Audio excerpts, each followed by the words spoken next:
जब भी कोई नया घर बनाने की बात सोचता है या सोचता है कि नया घर लेना है बना बनाया, तो उसकी एक ही तमन्ना होती है, उसका घर जो है वास्तु के अनुरूप हो, तो ताकि उसको घर में सारी सुख समृद्धि मिलती रहे।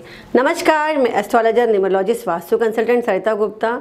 आज मैं आपको बताऊंगी कि आप जो भी घर ले रहे हैं सिर्फ उसका मुख देख करके ना लें, क्योंकि बहुत सारे करियर वाले व्यक्ति यानी जो काम करते हैं उनके लिए अलग अलग मुख के घर जो है अच्छे हो सकते हैं।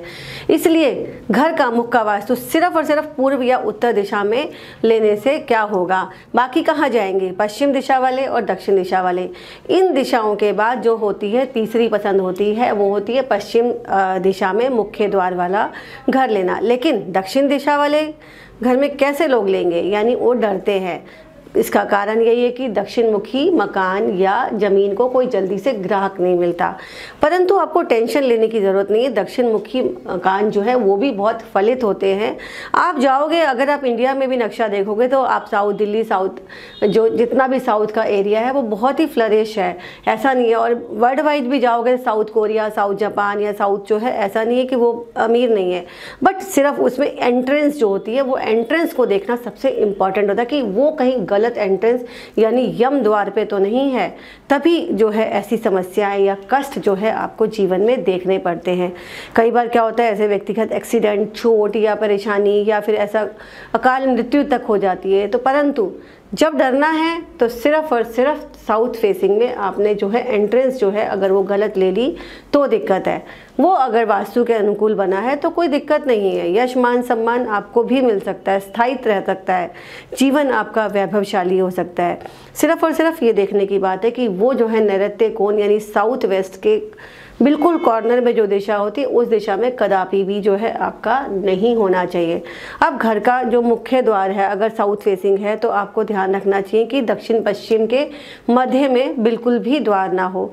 कोशिश करें वो लेफ्ट में साउथ ईस्ट की तरफ आप लेके चले जाएं। इस स्थिति से घर में वास्तु के अनुरूप कमी नहीं आती। बाकी और स्थितियां अलग जो है तरीके से देखी जाती हैं, परंतु एटलीस्ट आप जो है घर का जो है मेन एंट्रेंस को इस तरीके से देखिए।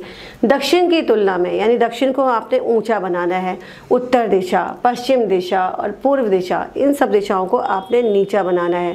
क्रमशः आप ऐसे ले सकते हो, पूर्व दिशा सबसे नीची होगी, उसके बाद उत्तर, फिर पश्चिम, फिर उसके बाद दक्षिण दिशा हो सकती है। और आपको ये भी ध्यान रखना है कि पूर्व दिशा में आपको खुला स्थान बिल्कुल छोड़ना है, यानी खुला आंगन जहाँ पे भी जगह मिलती है आपको पूर्व दिशा में खुला जरूर छोड़े। वहाँ पर साथ में एक तुलसी का पौधा लगा सकते हैं, वहाँ पे कुछ गमले छोटे छोटे लगा सकते हैं। मन जो है आप पानी का कोई झरना या कुछ इस तरह की कुछ भी चीज़ें आप जो लगाएंगे वो आपके लिए ज़िंदगी में खुशियाँ लेके आएंगी। ध्यान रखना है कोई भी भूमिगत टैंक जैसे फ्रेश वाटर टैंक, बोरिंग या कोई आपने कुआं या कोई टैंक खोद रखा है वो आपने सिर्फ और सिर्फ उत्तर दिशा, उत्तर ईशान, पूर्व ईशान या पूर्व दिशा के बीच में होना चाहिए। और साथ ही कंपाउंड वॉल के साथ ना हो, इसका भी ध्यान रखें। इसको आप जो है दक्षिण दिशा में कदापि ना मिलाएं। और दक्षिण पूर्व पश्चिम दिशा में अगर बना दिया तो भयंकर बीमारी, रोग, परेशानी और आर्थिक समस्याओं का आपको जूझना पड़ सकता है। उत्तर पूर्व कोण कटा हुआ हो, गोल हो या ऊंचा नहीं होना चाहिए। और नैऋत्य कोण किसी भी तरीके से किसी भी रूप में बढ़ा हुआ या नीचा नहीं होना चाहिए। भवन के किसी भी हिस्से में फर्श ऊंचा नीचा नहीं होना चाहिए, बैलेंस होना चाहिए। अगर स्लोप भी जा रहा है तो स्लोप जो है सिर्फ पूर्व या उत्तर की तरफ होगा, बाकी कहीं पे स्लोप नहीं होगा। साफ़ सफाई के लिए ढाल देनी है, पानी का फर्श निकालना है तो आप यहाँ ढाल दे सकते हैं।